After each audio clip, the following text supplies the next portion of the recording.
The moment I parked my brand new Rolls-Royce Ghost in the driveway of my new home, I knew I was being watched. I hadn't even turned off the engine when I spotted her in my rear-view mirror. A middle-aged woman with a severe blonde bob and designer sunglasses storming across the cul-de-sac like she was on a mission. Her pastel cardigan flapped in the breeze as she power-walked directly toward my vehicle.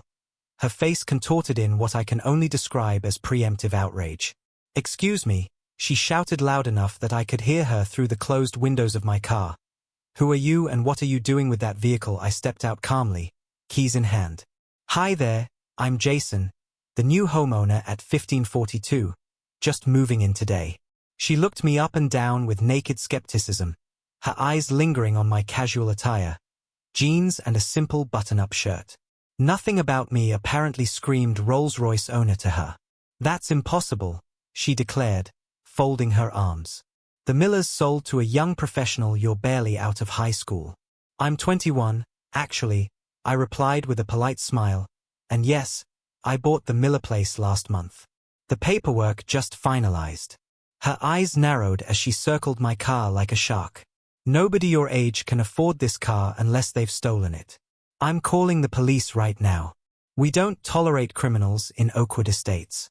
Before I could respond, she had her phone out, dramatically dialing 911 while maintaining intense eye contact with me as if daring me to flee the scene of my supposed crime. I leaned against my car and waited. This wasn't exactly the welcome wagon I'd expected, but I dealt with enough skepticism about my success to know better than to lose my cool. As president of a successful tech startup that had just been acquired for 8 figures, I'd grown accustomed to being underestimated because of my age. "Yes, officer," she was saying into her phone, her voice pitched to carry across the entire cul-de-sac. "There's a suspicious young man with a Rolls-Royce that cannot possibly belong to him. I believe we have a grand theft auto situation at 1542 Oakwood Drive. Please hurry before he escapes." I sighed and pulled out my own phone, sending a quick text to my assistant about the delay. This was going to be a longer move-in day than I'd anticipated. The self-appointed neighborhood watchdog ended her call with a triumphant smile.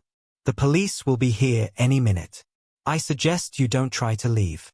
"I'm not going anywhere," I assured her. "This is my house and my car, but I don't believe I caught your name." "I'm Karen Wellington," she announced with unmistakable pride, president of the Oakwood Estates Homeowners Association for 6 consecutive terms. "And you definitely don't look like a homeowner in our community." Of course, her name was Karen. The universe apparently had a sense of humor. "Well, Karen, I assure you I am the legal owner of both this home and this vehicle," I said, retrieving my wallet to show her my identification. "Would you like to see the deed to the house as well? I have digital copies of everything." She waved away my driver's license without even glancing at it. "I've seen plenty of fake IDs in my time. The Oakwood HOA has a strict vetting process for new residents, and I don't recall approving anyone who looks like you." By looks like you, I had a sinking feeling she wasn't just referring to my age. Karen was eyeing my brown skin with the same suspicion she'd given my car. I took a deep breath and reminded myself that her bias was her problem, not mine. "The housing association doesn't approve individual buyers, Karen. That's not how real estate transactions work," I explained calmly. "The previous owners accepted my offer, my financing cleared, and the sale closed legally. I'm now a resident of Oakwood Estates whether the HOA president personally approved me or not." Karen's face flushed an alarming shade of red.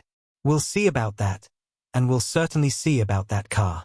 Number 21-year-old has that kind of money unless something illegal is happening. Did you hack someone's bank account? Is this some kind of money laundering scheme?" She had begun pacing around my vehicle, taking photos with her phone from every angle, including the license plate.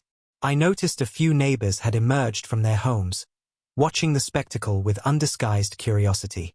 Karen seemed to draw energy from her growing audience. "I've seen this type of scam before," she announced loudly, clearly performing for the onlookers. "Young person shows up with luxury items they couldn't possibly afford legitimately. Next thing you know, we have drug deals happening in our quiet community. Not on my watch." I opened the glove compartment of my car and retrieved the vehicle registration and insurance documentation. "Karen, I'm a tech entrepreneur. My company was just acquired last year. I can show you the registration that proves this car is mine. Legally purchased from Beverly Hills Auto Gallery 3 months ago. She squinted at the papers I offered but refused to take them. Oh please, anyone can forge documents these days. My nephew works in cybersecurity, and he warns me about sophisticated criminals all the time.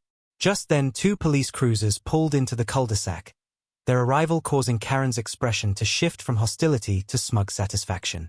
She straightened her cardigan and adopted what I can only describe as a damsel in distress posture as the officers approached. "Officers, thank goodness you're here," she exclaimed, hurrying over to them. I caught this young man red-handed with a stolen luxury vehicle. He's trying to claim he lives here, but I'm the HOA president and I know all legitimate residents. The 2 officers, one older with a salt and pepper mustache, the other younger and clean-shaven, approached cautiously. The older officer addressed me first. "Sir, we received a call about a possible stolen vehicle. Can I see your license and registration?" "Of course, officer," I replied, handing over the documents I'd already prepared. "I'm Jason Chen. I just closed on this house and was moving in today when this lady accused me of stealing my own car." The younger officer examined my paperwork while his partner kept an eye on the situation. Karen hovered nearby, interjecting constantly. "He's obviously using fake identification," she insisted. "I've been president of this HOA for 6 years, and I personally review all new homeowner applications. This young man would never qualify for our community, and that car, that's a $300,000 vehicle. He's barely old enough to drink." The older officer raised an eyebrow at her commentary but remained professional. Please step back and let us do our job." The younger officer had been running my information through their system. He approached his partner and spoke quietly, but I could still hear him. "Everything checks out. Vehicle is registered to him. No flags. Insurance is current. House deed transfer was recorded with the county last month." Karen must have overheard as well because she interjected with increasing desperation. "That's impossible. Check again. He must have hacked the system or something. People like him don't drive cars like that."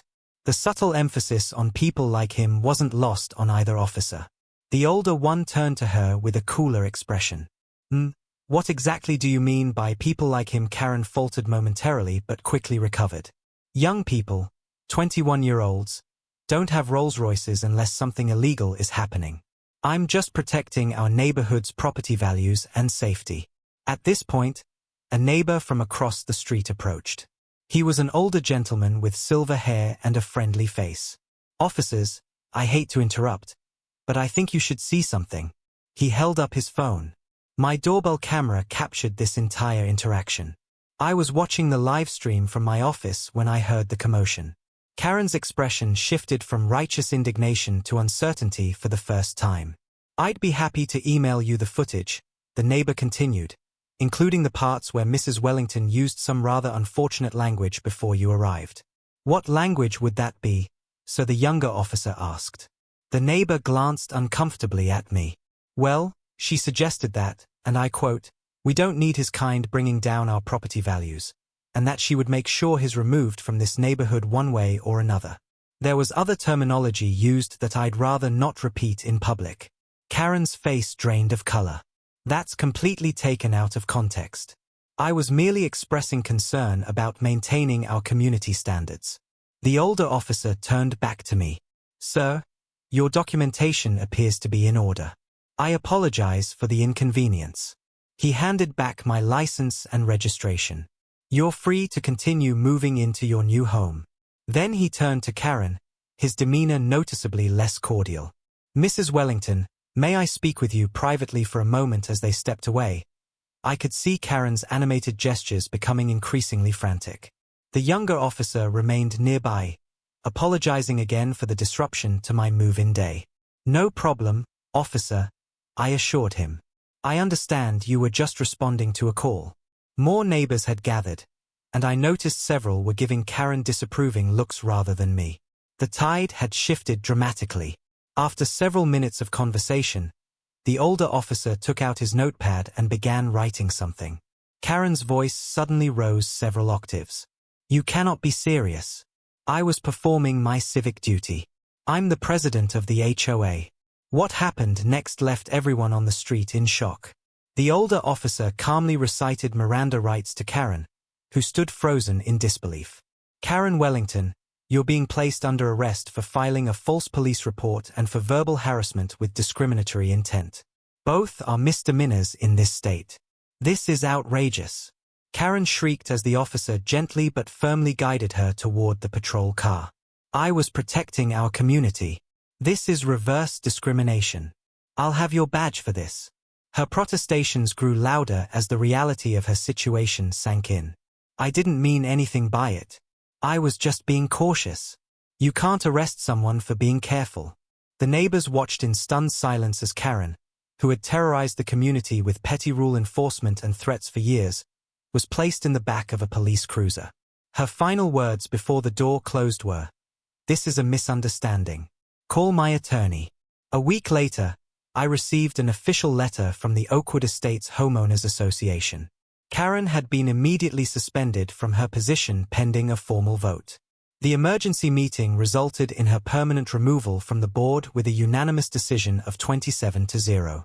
Additionally, she faced legal consequences.